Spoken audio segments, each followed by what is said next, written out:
On nous demande de faire confiance à ceux qui nous gouvernent. Alors aujourd'hui, on va mettre en lumière deux scènes qui devraient vous glacer le sang, ou vous faire rire jaune, c'est selon.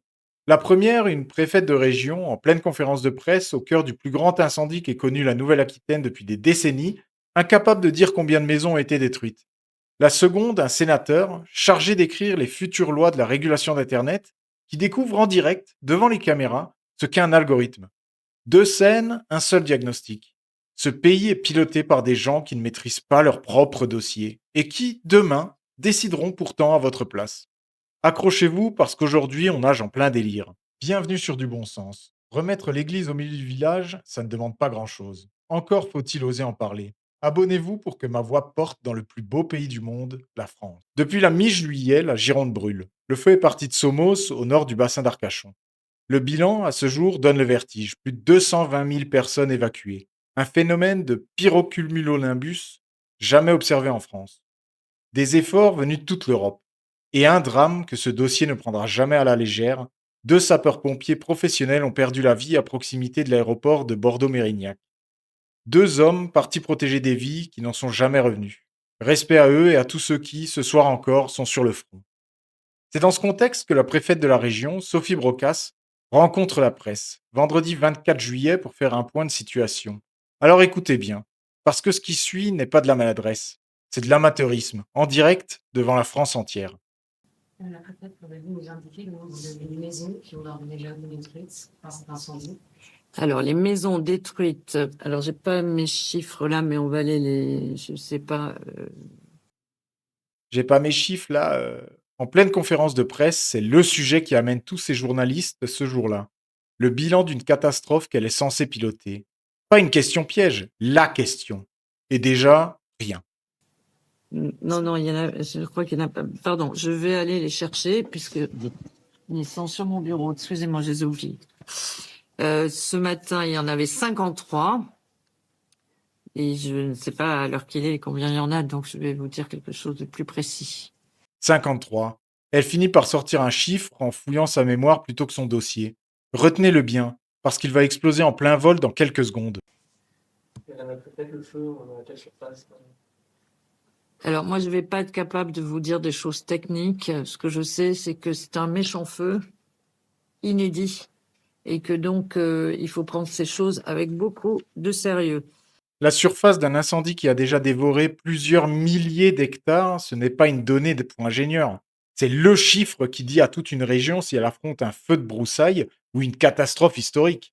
Une préfète incapable de répondre à ça n'a pas un problème de mémoire, elle a un problème de compétence. Et le pire est encore devant vous. Alors, 100 bâtiments détruits.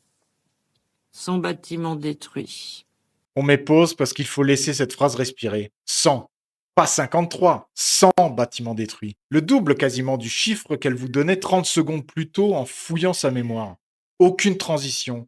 Aucun le bilan s'est aggravé depuis ce matin. Aucune explication. Juste un nouveau chiffre, lâché comme si de rien n'était.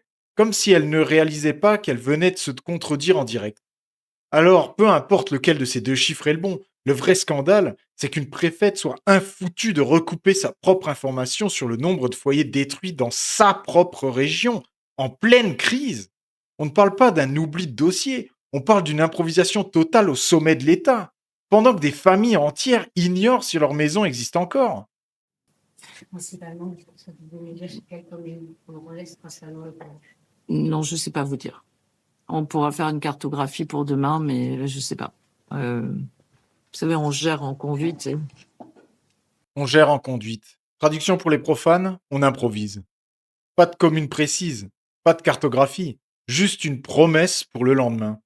Pendant que deux sapeurs-pompiers venaient de laisser leur vie sur ce même feu, que des milliers de soldats du feu étaient engagés jour et nuit, la représentante de l'État en Nouvelle-Aquitaine ne sait ni où, ni combien, ni depuis quand.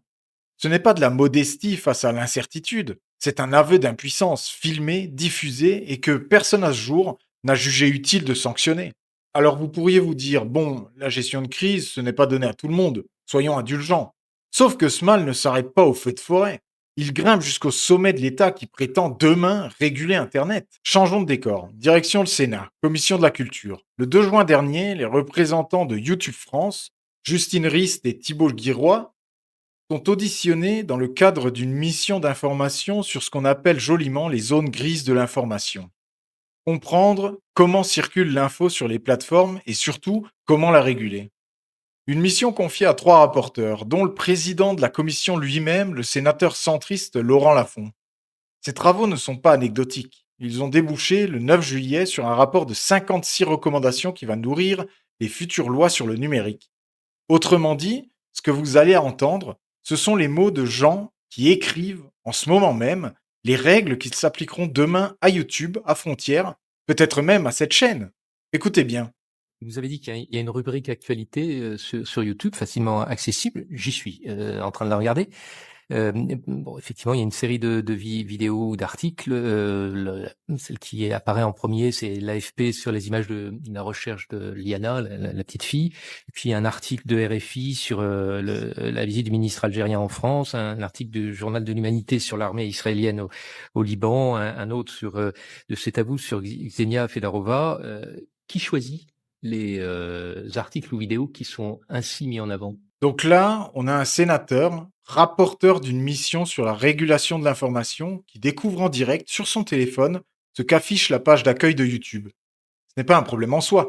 Tout le monde a le droit de regarder son téléphone. Le problème, c'est la suite. Écoutez comment on lui explique, comme à un débutant, ce qu'est un algorithme. C'est un algorithme qui va choisir en fonction des sources présentes sur la plateforme et de tout un tas de critères. Je vous ai pas une liste complète, mais la langue et la pertinence en fonction du lieu géographique, la pertinence par rapport au sujet ou à l'événement d'actualité, la fraîcheur du contenu. Est-ce que le contenu a été posté il y a quelques minutes ou il y a quelques heures?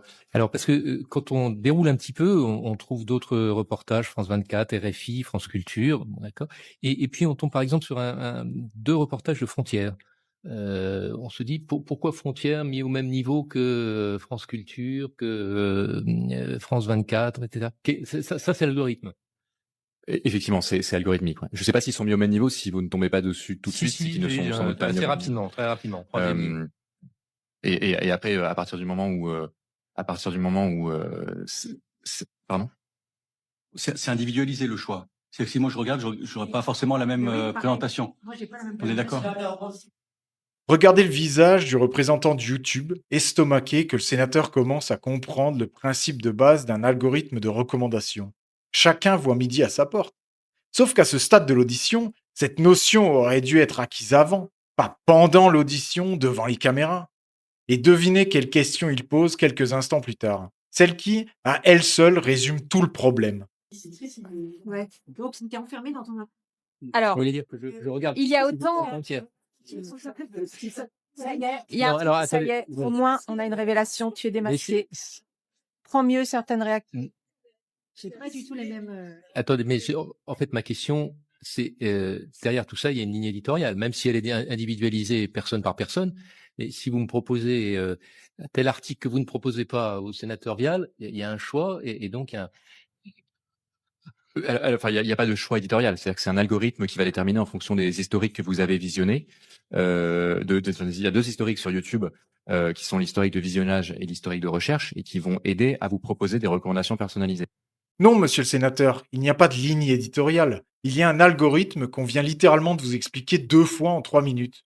Une ligne éditoriale, c'est un humain qui choisit. Un algorithme, c'est un calcul qui optimise. Confondre les deux n'est pas un détail sémantique, c'est le malentendu fondateur de toute une mission d'information sur la régulation d'Internet. Et c'est là que l'affaire devient vraiment vertigineuse. Cet homme, qui peine en direct à distinguer un choix éditorial d'un calcul statistique, est l'un des 3 rapporteurs qui a coécrit, un mois plus tard, 56 recommandations pour réguler ce qu'il ne comprenait pas encore totalement, de son propre aveu, filmé en direct.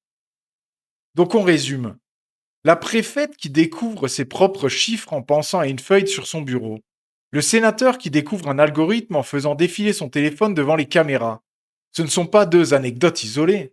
Ce sont 2 symptômes du même mal. On a fini par confier la décision, dans ce pays, à une classe dirigeante qui gère des sujets qu'elle ne maîtrise pas et qui continue pourtant, sans complexe, à décider à votre place. Faites l'expérience de penser avec moi. Mettez-vous 2 minutes à la place d'un chef d'entreprise qui présenterait ses résultats trimestriels en disant « J'ai pas mes chiffres, ils sont sur mon bureau ». Il serait démis dans l'heure. Mettez-vous à la place d'un ingénieur censé certifier un pont sans connaître sa charge maximale. On ne le laisserait jamais signer. Mais un préfet, un sénateur, aucune sanction. Juste la conférence de presse suivante, comme si de rien n'était. Et cette maladie ne s'arrête pas dans ces 2 vidéos. Elle est structurelle. Voici un exemple presque comique. Depuis le 3 juillet 2024, une directive européenne impose que les bouchons de bouteilles en plastique restent attachés au goulot. Le texte a mobilisé des ingénieurs, des lignes de production entières, des centaines de millions d'euros d'investissement pour toute une industrie. Pendant ce temps, cette même Europe peine à écrire une régulation cohérente sur l'intelligence artificielle, cette technologie qui redéfinit déjà l'emploi, l'école et la guerre. On a réussi à légiférer sur le bouchon, on patauge sur l'algorithme. Voilà l'ordre des priorités d'une administration déconnectée. Et encore une fois, qui paye la facture? Mais pas eux. Ils prennent une décision et n'en voient jamais les conséquences. Et le mécanisme est partout le même. Qui décide des normes qui pèsent sur nos agriculteurs? Des technocrates dont beaucoup n'ont jamais mis les pieds dans une étable ni trait une vache de leur vie. Qui légifère sur les écrans, les usages numériques, ce qui est bon ou mauvais pour vos enfants? Une caste de responsables publics, en général, bien plus à l'aise dans un hémicycle que sur les terrains qu'elle prétend régenter. Le constat est plus large, presque civilisationnel. Notre pays a fini par mettre au pouvoir une élite qui n'a plus l'expérience concrète du sujet qu'elle régule. On demande à des gens qui n'ont jamais géré un feu de forêt de gérer un feu de forêt. On demande à des gens qui n'ont jamais ouvert les paramètres de confidentialité de leur téléphone de réguler les plateformes qui structurent notre vie quotidienne. Ce n'est plus de la gouvernance, c'est une pièce de théâtre où les acteurs n'ont jamais lu le scénario. Non, ce dossier n'est pas une charge contre une préfète ou un sénateur en particulier. Ils ne sont l'un comme l'autre que les visages interchangeables d'un système entier. Une élite administrative et politique de plus en plus déconnectée du terrain qu'elle gouverne, et de la technologie qui, déjà, façonne le monde qu'elle prétend réguler. Le constat est clinique. Pendant qu'on peine à connaître le nombre de maisons brûlées ou la définition d'un algorithme, le pays continue de tourner, les décisions continuent de tomber. Et c'est vous qui payez l'addition en confiance perdue, en lois mal calibrées, en crise mal gérée. Le bon sens, lui, dirait une chose très simple. On ne peut pas décider sérieusement de ce qu'on ne comprend pas. Et le jour où nos représentants redescendront sur le terrain, dans une caserne de pompiers, dans une étable, devant l'écran d'un adolescent, plutôt que de le découvrir en direct devant les caméras, ce jour-là, la France commencera à relever la tête. Alors partagez cette vidéo massivement, envoyez-la à quelqu'un qui pense encore que nos élites savent ce qu'elles font. Dites-moi en commentaire, dans votre métier, combien de dossiers connaissez-vous mieux que celui qui est censé vous représenter? Et surtout, abonnez-vous.